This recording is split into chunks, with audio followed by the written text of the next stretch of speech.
राजस्थान में भानगढ़ का नाम सुनते ही आज भी लोग सांस रोक लेते हैं, लेकिन असली डर उसके अंदर नहीं, उसके आसपास की सुनसान सड़कों पर है। आज की कहानी एक ऐसी ही सड़क की है जहां एक रात कुछ ऐसा हुआ जो आज तक उस लड़के को चैन से सोने नहीं देता। तो दोस्तों चलिए सुनते हैं इस कहानी को अमित की जुबानी। दोस्तों मेरा नाम अमित है। पिछले साल अक्टूबर की बात है। मैं अपने दोस्त की शादी से अलवर से वापस जयपुर बाइक से लौट रहा था। रात के 12 बज रहे थे। अंधेरा इतना था कि बाइक की हेडलाइट भी हवा में घुलती जा रही थी।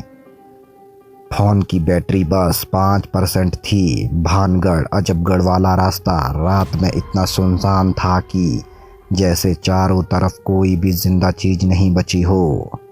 रास्ते में सिर्फ एक पुराना सा शिव मंदिर जहां कभी कभी ट्रक वाले रुकते हैं।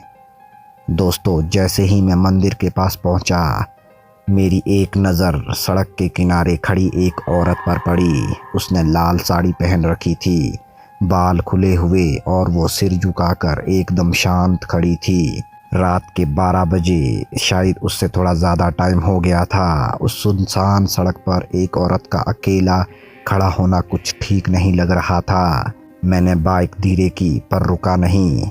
जैसे ही मैं उसके पास से गुजरने लगा, उसने बिना चेहरे उठाए कहा, भैया रुको। उसकी आवाज़ बिल्कुल ठंडी, बिना कोई इमोशन वाली थी। मेरी रीढ़ में जैसे बर्फ़ उतर गई। मैंने तेज़ी से बाइक बढ़ा दी, लेकिन जैसे ही मैंने पीछे आईने में देखा, वो औरत गायब थी। 5 मिनट आगे जाकर मेरी बाइक अचानक झटके से बंद हो गई। आसपास सिर्फ काली रात, सरसराती हवाएं थी। मैंने मोबाइल की फ्लैशलाइट ऑन की, और जैसे ही रोशनी सड़क पर पड़ी, मुझे थोड़ी दूरी पर कोई खड़ा दिखा। मैंने सोचा कोई गुजरने वाला होगा, राहगीर। लेकिन जैसे ही मैंने रोशनी ऊपर की, वही लाल साड़ी वाली औरत, वो बिल्कुल उसी पोज में खड़ी थी जैसे मंदिर के पास थी। उसी तरह झुका हुआ सिर, उसी तरह नीचे देखते हुए जैसे वो मेरी राह रोक रही हो। मेरी सांस अटक गई। मैं बाइक से उतरने भी नहीं पा रहा था। अचानक मोबाइल वाइब्रेट हुआ। स्क्रीन पर अननोन नंबर। पीछे मत देखना। मैं डर गया। कॉल उठाया। दूसरी तरफ सिर्फ फुसफुसाहट, भाग जा, वो इंसान नहीं है। कॉल अचानक कट गया।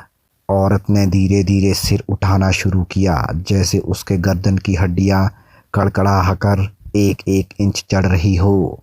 उसका चेहरा आधा जला हुआ, आंखें काली बिना सफ़ेदी के, और मुंह इतना फटा हुआ जैसे किसी ने चाकू से खींच दिया हो। उसका शरीर हिल नहीं रहा था, पर उसके बाल हवा के खिलाफ उल्टी दिशा में उड़ रहे थे। वह सिर उठाकर बस एक बात बोली, तू मुझे वहीं छोड़कर क्यों आया? मेरे पैर सुन्न हो गए। मैंने कभी उसे देखा ही नहीं था। ये किससे बात कर रही थी? दोस्तों ये सब देखकर मेरी हिम्मत जवाब दे रही थी। अब मैंने धक्का देकर बाइक स्टार्ट करने की कोशिश की। कुछ सेकंड में बाइक स्टार्ट हो गई और मैं तेजी से आगे बढ़ा। लेकिन आईने में देखा, वो औरत दौड़ते हुए मेरे पीछे ही आ रही थी। उसकी दौड़ इंसानों जैसी नहीं थी, टूटे हुए जैसे कि एक टूटा हुआ रोबोट जैसी होती थी, और झटके दे देकर आगे बढ़ रही थी।